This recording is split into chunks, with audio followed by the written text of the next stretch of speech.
All right, we're live. We're live. We're here. We're live. TJ's not.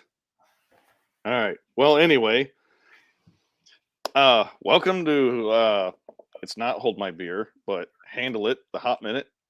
And I'm one of the hosts, Tony Darnell, because I've handled it.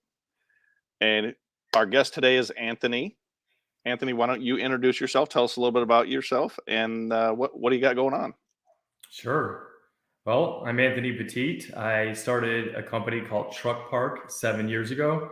We were the first overnight truck parking marketplace that allowed truck drivers to find, reserve, and pay for parking real time. Flash forward to 2021, we had around 680 locations, not our own locations. We never owned a single one of them.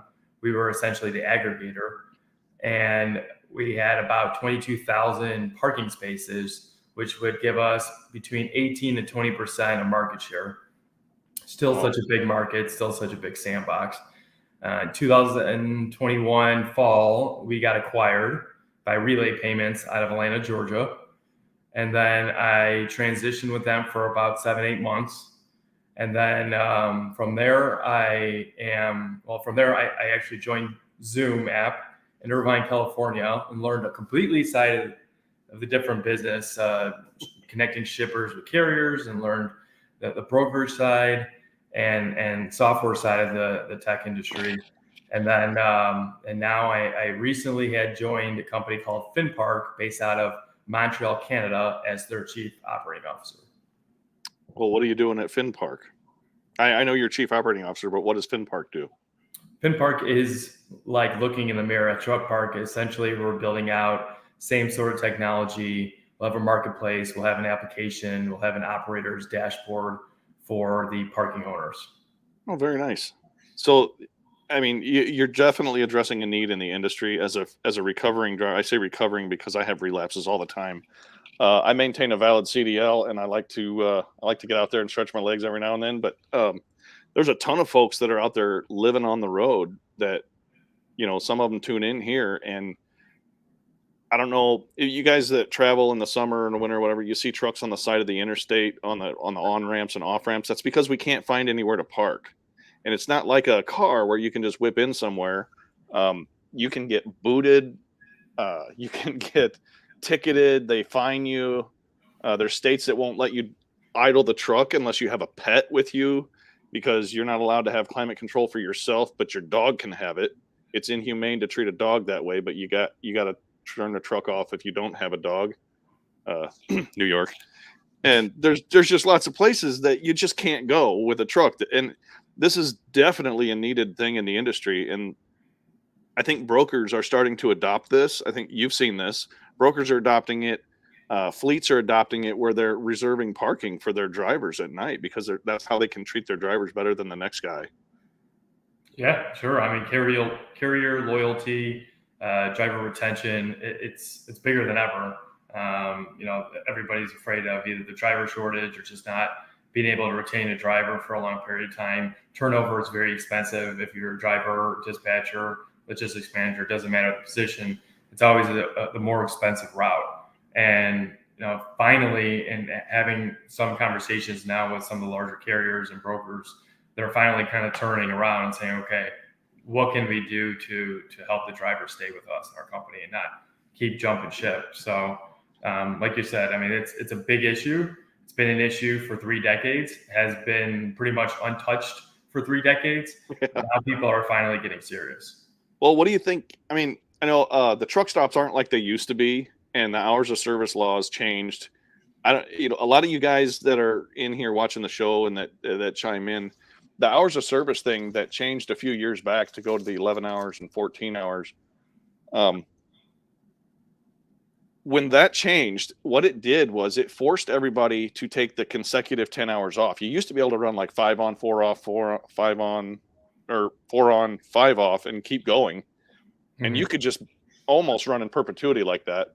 But that consecutive 10-hour off that the Teamsters lobbied for and got put everybody on the road at the same time, because shippers and receivers aren't open 24/7. So therefore, the only people you see on the road at night You go to a big city, you're seeing FedEx and UPS and Holland and those guys that are running line haul point to point overnight. And those are the only trucks out there at night that you're going to see 95% of in your Chicago's or Houston's or whatever. That hours of service rule caused a lot of traffic problems as well in these big cities. And what that led to was this increased need for truck parking, because what happens is with everybody running it in the daytime to make deliveries and pickups, now you have to run that whole 11 hours inside that 14 hours. Hi, Caitlin.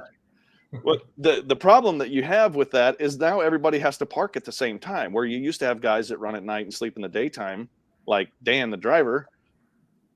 Now you have everybody that's running in the daytime and parking at night, and then the parking that we had is no longer adequate. So, man, huge help for the industry.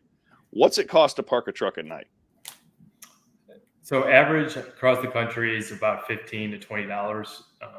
The biggest thing about truck parking industry that we're trying to solve, that what I actually tried solving at Truck Park too, is the fragmentation. It's so many variables that play a part in how essentially the rate of the lot is, right? The overnight cost as well as the monthly cost.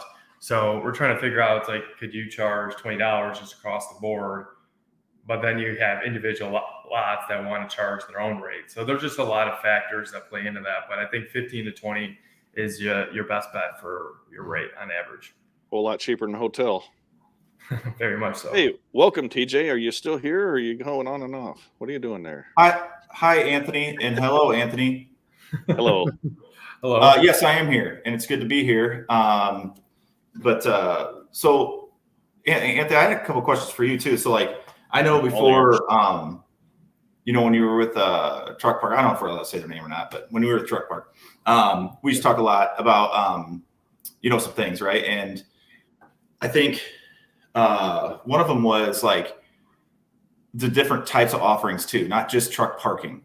And that's why I put in there accessibility, right? And things like that. So, what are you guys, or what are you looking to? Because I'm pretty sure you're on board now to make this, something special, right? And bring in like what and use your knowledge. And, what are some other things, from Wi-Fi or fitness or all those other things accessibility wise too, that you guys can provide on top of truck parking? So we're really blessed to have this sister company like VHub, right? VHub is our sister company, and they already provide trailer rental, trailer repositions, smart trailers, and then they have a new app that is coming to market. I can kind of spill the beans a little bit and share. It's called Interchange. It's kind of sounds like not the best use of the marketing word, but it's basically a tool that it is what it is. And what that means is the Interchange app will be a maintenance tool to help the truck drivers, or if there's damage to the truck, if they go cross border from, for example, Laredo into Mexico, and there's, cargo theft or damage to the truck, they can actually take pictures in real time. You don't have to go through, various channels, or you don't have to go to a fax machine and fax it or email it off. Everything's done real time on the application, and both parties have access to it. So these are all things that we're bringing over to FinPark and be able to work in tandem. And I think that's going to be a very big opportunity for our customers. No, that's awesome. That's awesome. So, I got on here a little late, but did you go into the kind of the background of all the different stuff you guys offer? Like what all a driver would have access to, what the benefits and all that stuff are? Yeah, we jumped into a little bit, just high level. We're essentially building what I built at Truck Park. So it's like second generation, but the same technology, right? Having the application, having the marketplace, which is essentially like a transportation management system, right? We're connecting carriers and brokers with, reservable parking. So that's our marketplace, and then our operator system, which actually is a dashboard, admin dashboard for the parking owners. It's almost like an open table, right? So they can check their inventory, they have live reporting analytics, and they're going to be able to see the drivers that are coming in and out of their facilities.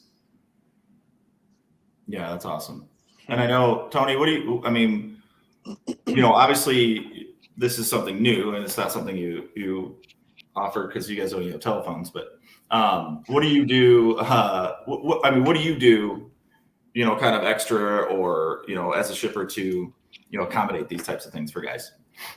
Well, I mean, man, I wish we had more space and parking and better facilities. Because I mean, if anybody's driver friendly, it's me. I'm a driver, so when people come to load with us, we want to be ready. We want to get them in and out and get them going. They don't want to hang out at our shop. I mean, our shop's no fun to hang out in, anyways. Unless you're me. I mean, I enjoy it, but I'm a weird person like that. But that's true.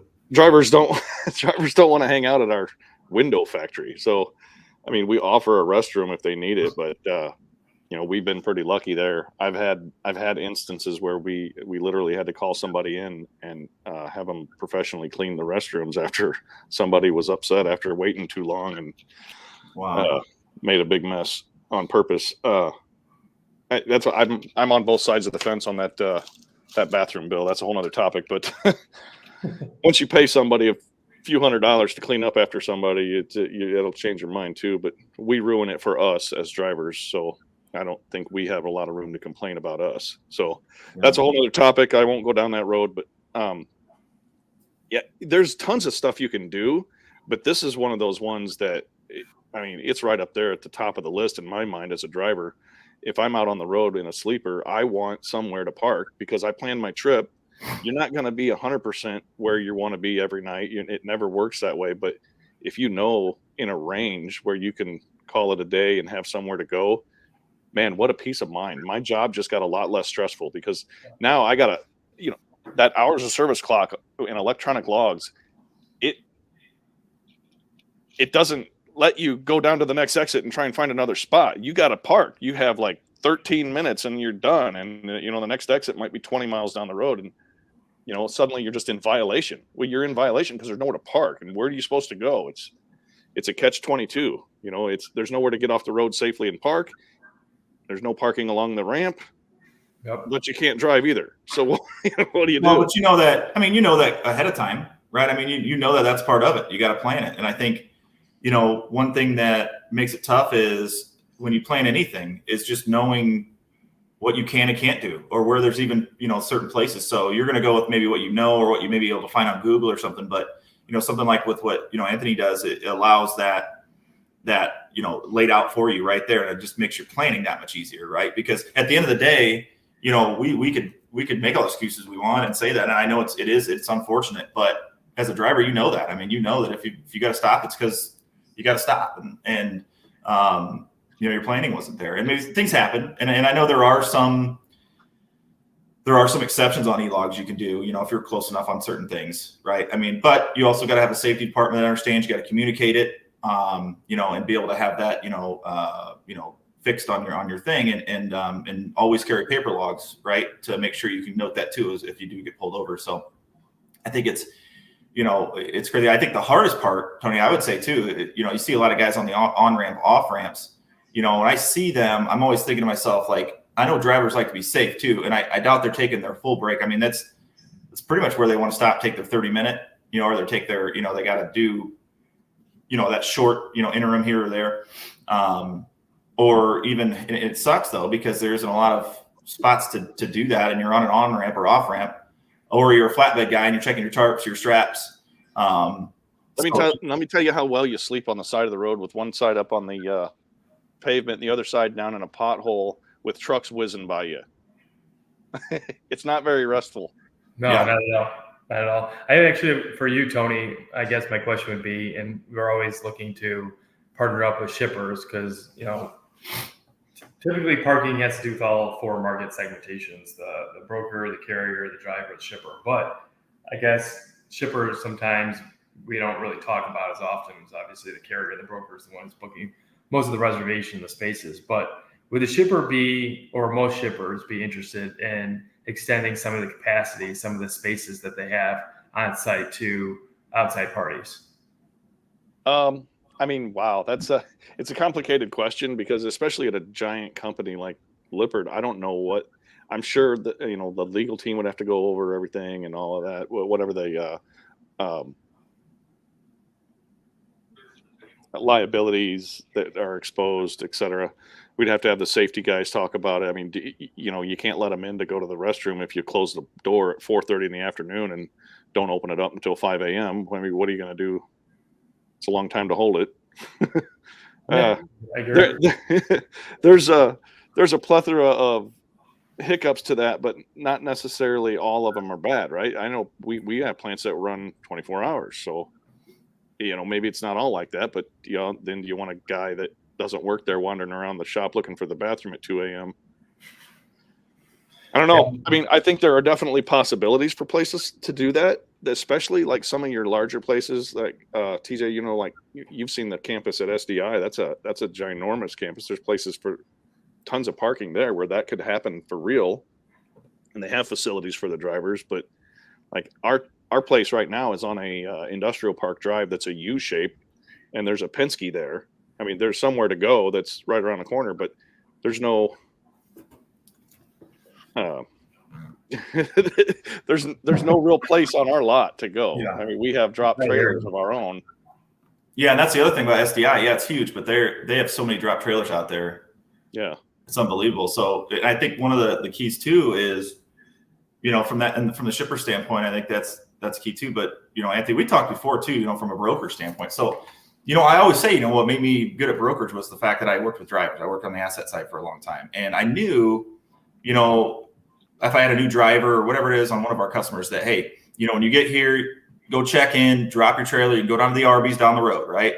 Back behind there's a nice lot or whatever. Hell, I used to buy him a beef and cheddar or something, you know what I mean? Maybe a French dip sub, Tony, if I was feeling good. I like those. Those are good.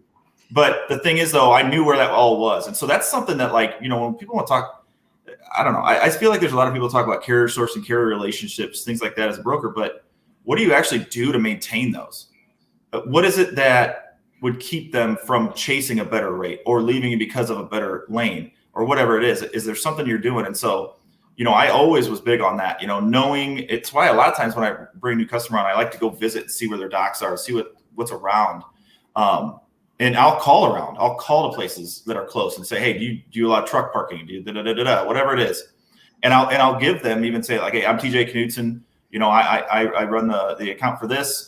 If you ever have anybody, any issues with anybody of my drivers that are there, you can always call me.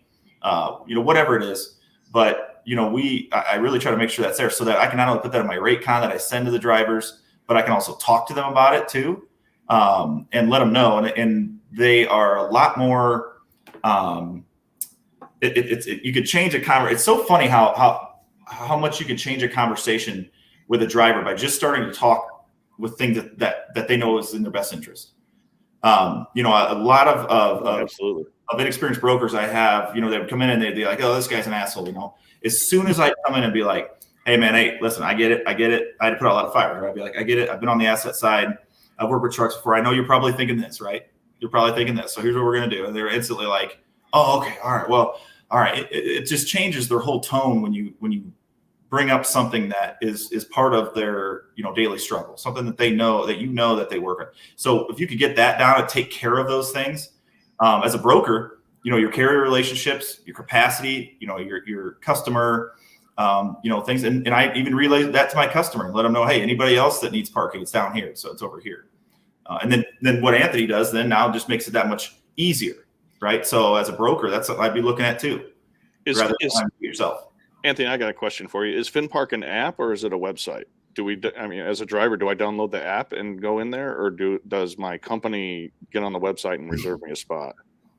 So, first and foremost, I guess you would say it's an application. It's mobile. It's available on iOS and Android. It is not available right now. So if you were to go to the store, you won't see it. But July 1st is when we're going to be coming to market fully. So, definitely write down that date. But yeah, for the brokers, we also are creating the marketplace, right? And that's going to be kind of like a website, right? It's not a web app. It's I guess we call it a website, right? Just a place where you can actually go ahead and log in with your credentials. And once you log in, you actually have your own personal dashboard, whether you're a carrier or broker. It'll say STI Logistics at the top. and it's all your actual information, your drivers, how many reservations that you've made in the past, historical data, as well as future information. Like this is what, based on your route, there's what would be the word for it, which I had AI, but predictive guidance or predictive AI that will actually tell the company based on your driver's routes, this is where we believe that you should park. That's what I was going to.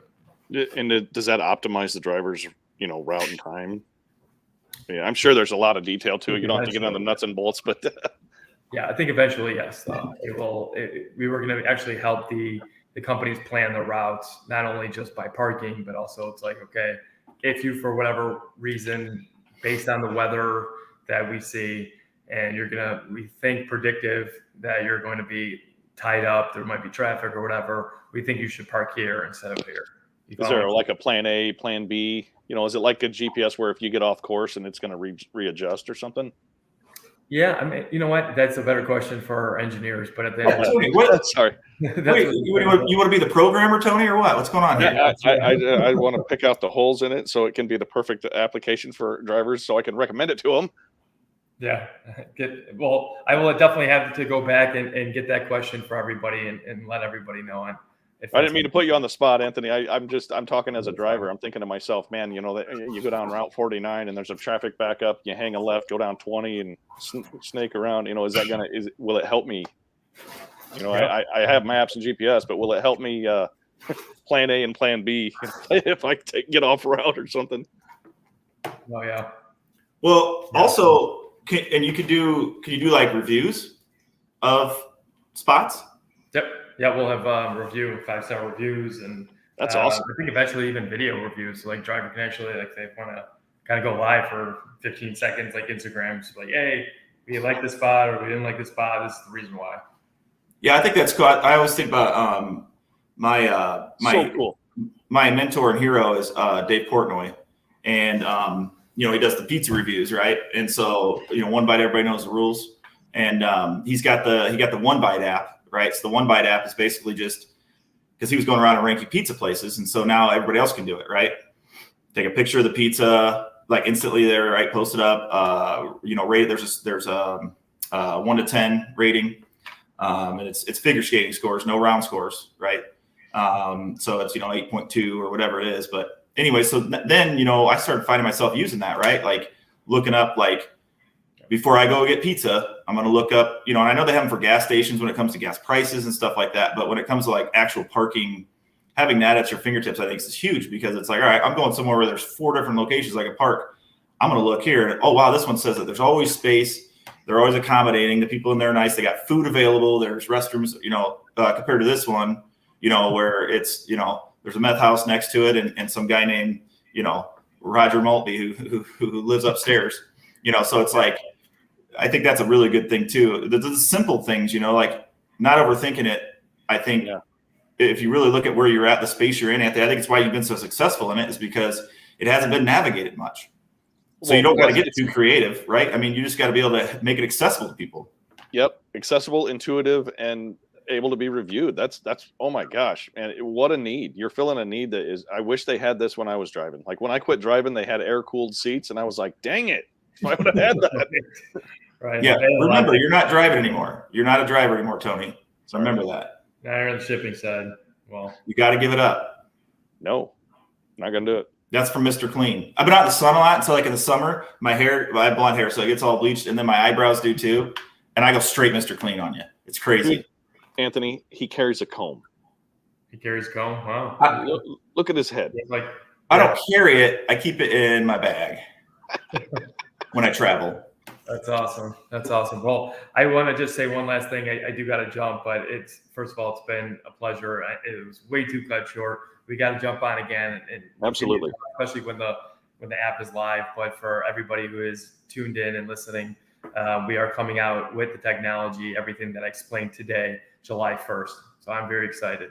I am too, honestly. This is awesome. We'll follow you, Anthony, for more updates, or is there a FinPark have a page too, or? There's a FinPark page, FinPark LinkedIn page. So please go ahead and just click that easy button to follow and get all the information.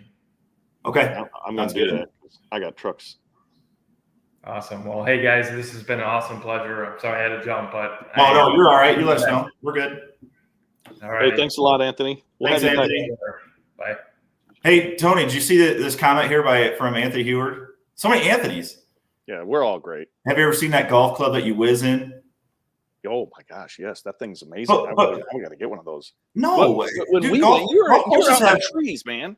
as I said, there's so many natural bathrooms out there. What about There the really porta is. potty?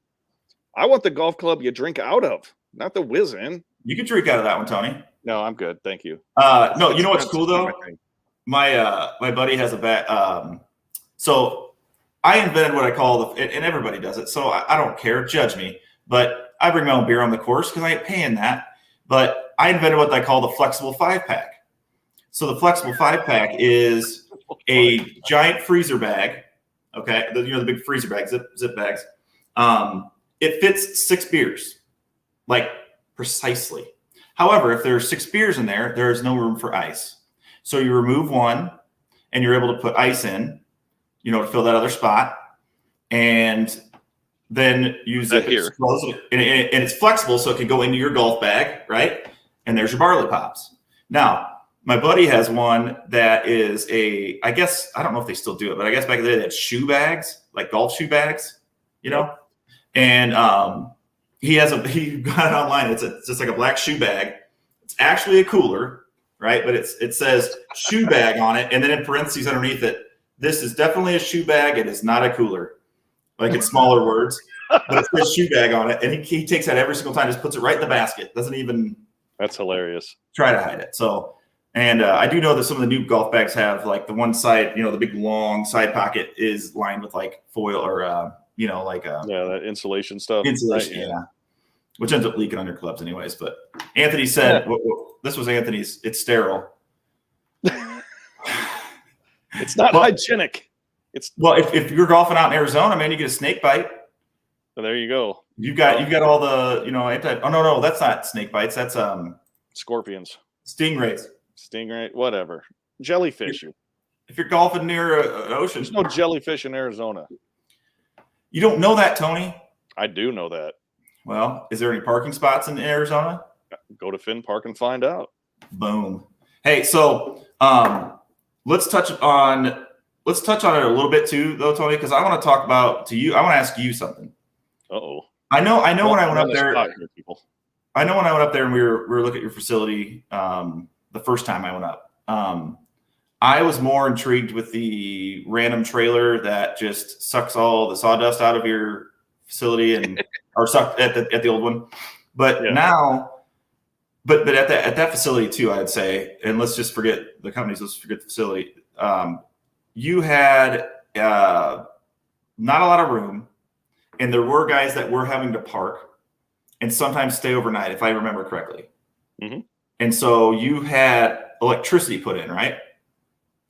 Then you have plugs put in, like those poles you see in a campground that come out of the ground. We did that mostly for our trucks to park overnight because they're running daytime, and then we would park them in the winter. And it gets cold here. You plug the truck in. Right. Because the local ones are the ones that come in. They even help load. They come into the facility while their truck's out there, right? Yeah. Yeah. Okay. All right. But see, that's a big thing that I think. When you really look at why a lot of companies don't do their own fleet, right? Or if they do, how successful they are with it, because there's a lot of things you got to take care of with them too. Same thing you got to do with over the road drivers, right? We had to take out a retention pond, about a half an acre of wooded area, grind up the trees. We had to pour a boatload of concrete. It was very expensive to put in all that parking space, turnaround space, and then run electricity out there and measure it all out and put in the right size power to charge these 30 amp truck heaters or whatever they were. But we had it all done by professionals so that we didn't have to do the math and figure it out. So we had real electricians come in and do. It wasn't like the maintenance guy running extension cords off of a splitter like Christmas Vacation where he's plugging 73 light outlets in. We had it done right, and it was on GFI circuits, outdoor buried line. It was great. And now, it's still out there. It's been I don't know, 5 or 6 years now, and it's working Mhm. great. Yeah. And those are the little things you do for drivers. Cause like I said, I was telling Anthony, you know, we get creative. We come up with all these things. We can put posts out like, oh, we appreciate our drivers. They're essential and all this stuff. Like they appreciate that. And you guys come up with all these things, but it's the simple things that they don't get. So it's the things that you would think they would, that they don't. And that's a lot of times. I had a guy, one of my local guys yesterday. I had the first aid. He usually parks in door 4, and we got him all crossed up and had to park him in door 1. Well, door 4 is all the way over here. Door 1 is all the way over here. The curb and the wall is on the passenger side of door 4, but it's on the driver's side of door 1. So the driver gets out of door 1, not used to parking there, takes a step back, reaches in, grabs his lunchbox, take a step back to turn around. The wall's there instead. So, well, in an inclined dock, the wall is about a curb up by the truck cab, and he trips over it, falls down, skins his elbow. He's bleeding like a stuffed pig, walks in the office, and I'm latexing up, and I get the sanitary wipe thingies, the little antibiotic deals, and put the cream on there and bandage them all up. You know, not that I want him to get hurt, but I'm not going to let him walk around dripping blood, you know. So Right. we got him all bandaged up, and it's, you know, there wasn't stitches or anything. It was just a skint elbow. It was really more road rash than anything, but you know, he needed no medical treatment. He was good today, but you know, that's the kind of stuff you got to pay attention to. Do you take care of your guys when they do something out of the ordinary and trip and fall? You know, I mean, Yeah. Our guys were climbing in and out of the trailers, and we had a step. I love Tony's internet. Bit better. He'll come in halfway through a sentence here. Are you there? I'm still here. All right, there he is. You're a good kid. Xfinity owes me. I owe them. Hey, so look, you see what Nick put? Is there a rule of thumb how much it costs to run a truck yourself versus outsource? And Nick, I will tell you this, and this is my take on it. There's a lot of people that just in general say, oh, you need to know what it takes to run a truck, or this is what it takes to run a truck, or this is how much it costs.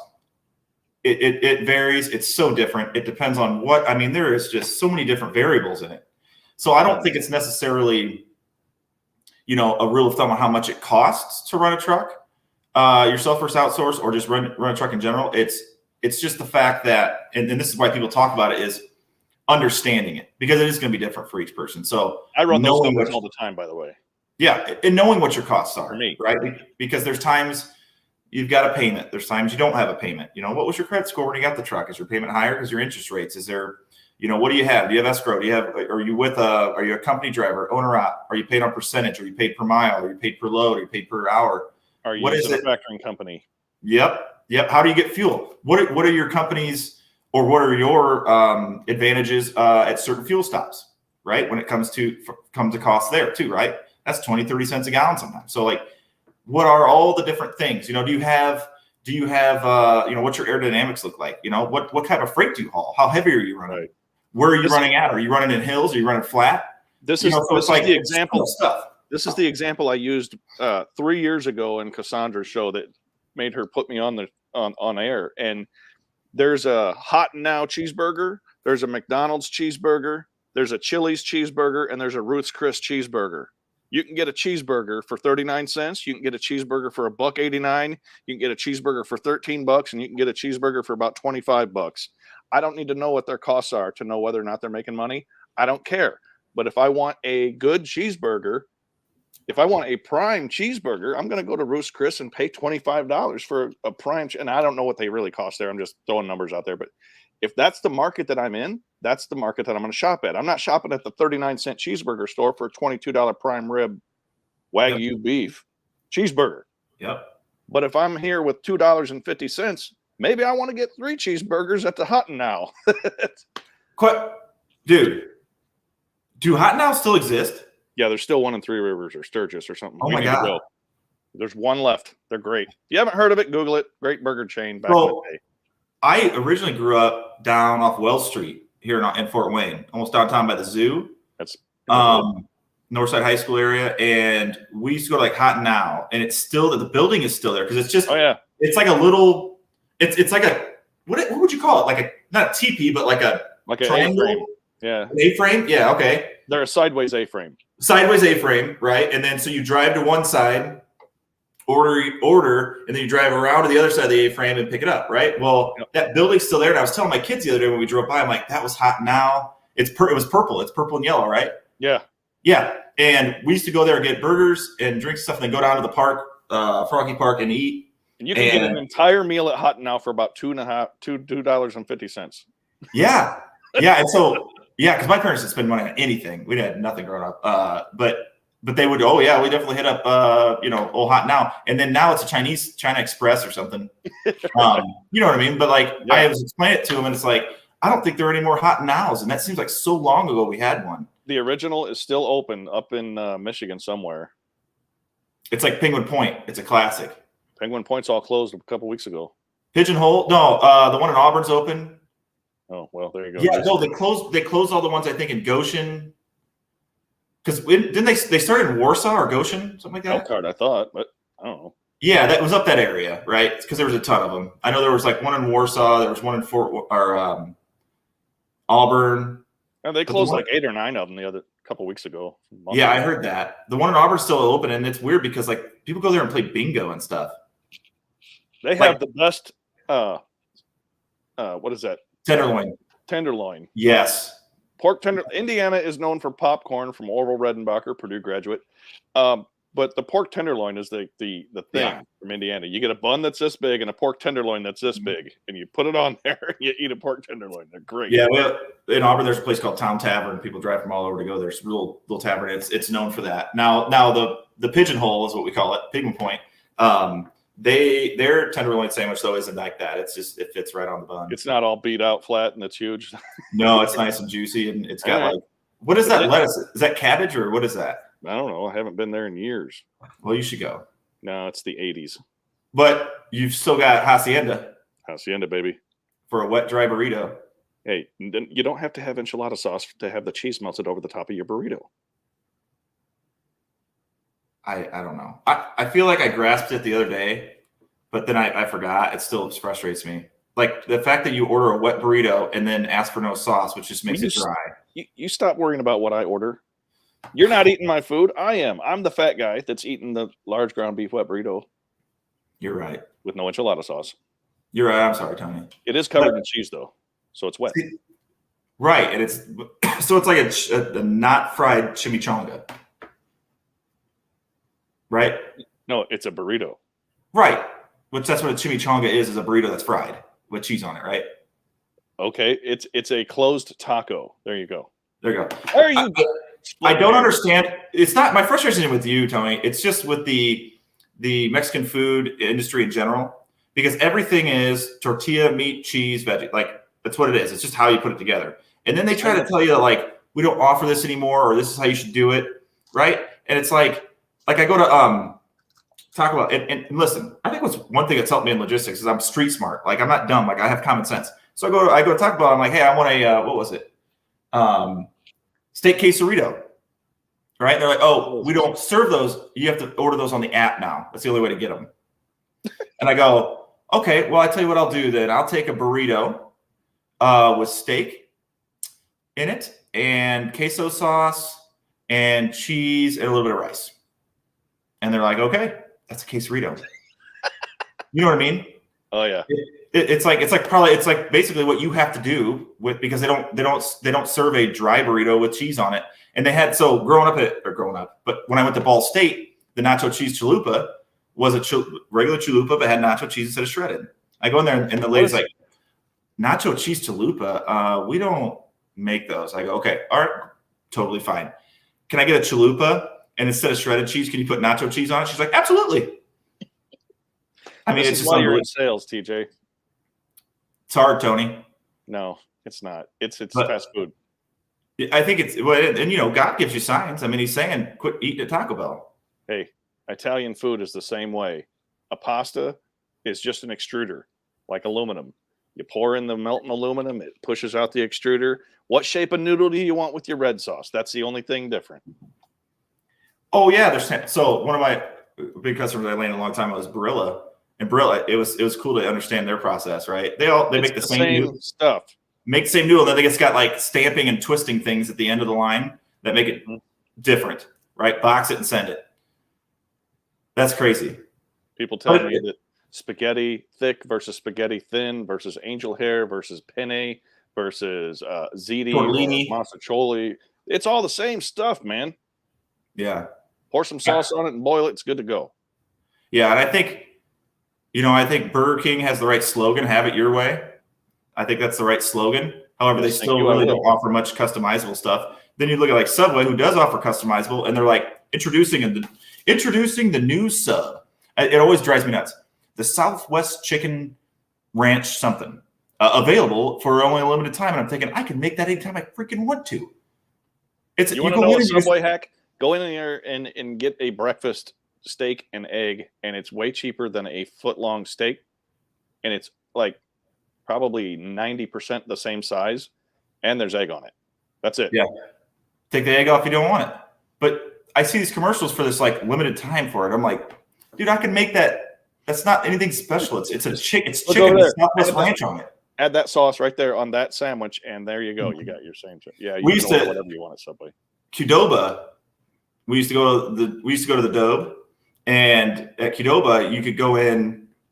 This is when I was like all into lifting and stuff. I need protein and rice, right? So we go in there, and a burrito bowl's $9 or whatever. We would go in there and we'd order a side of rice, which was $1.15, something like that. A side of black beans, which is $1.20, and a side of chicken, right? And then they put it all in a bowl, and then you can order whatever veggies you want. And it'd be like $3.50. It would be like $3.50 instead of $9, and we got ourselves a burrito bowl. And so finally, the manager came out one time because I was ordering. She's like, hang on a second. There's somebody who wants to talk to you. And the manager comes out. He's like, hey, I heard you guys been coming in and doing this or whatever. She's like, we can't do that anymore. I'm like, you can't serve me a side of rice, a side of beans, and a side of chicken. So we have to get caught. Change your side prices then. Yeah, exactly. Right. If you're gonna have side hustles, at least make some money on them. But we need to wrap it up here, Chief. Yep. Yeah, and I appreciate you totally going off topic and talking about food with me. I think it was great. Look, it was great for everybody to hear. Hang on a second. Nick has the same when they say they don't do iced coffee, but they serve coffee and have ice cubes. Amen, brother. Nick, man, I tell you what, he's not from Belgium, is he? He's not Dutch. No, he's Scottish. Yeah. He's Scottish. There's two things I hate, Tony. People, man in a dress. People who are intolerant of other people's cultures, and the Dutch. I'll leave you with that. All right. Hey, good show. Always. I mean, we got a little off topic with the food there, but yeah, you never know what you're going to get on Handle It. It's called content, right? Okay. I'll leave you with one thing. It's probably not safe for me to be out here driving right now, but hey, bad brakes have never stopped me before. I don't get it. Hey, Tony. Yes. How does Harry Potter? Did you just leave the studio, Tony? I hate you. You know what? Fine. I'm going to text him the joke. All right. See you, gang.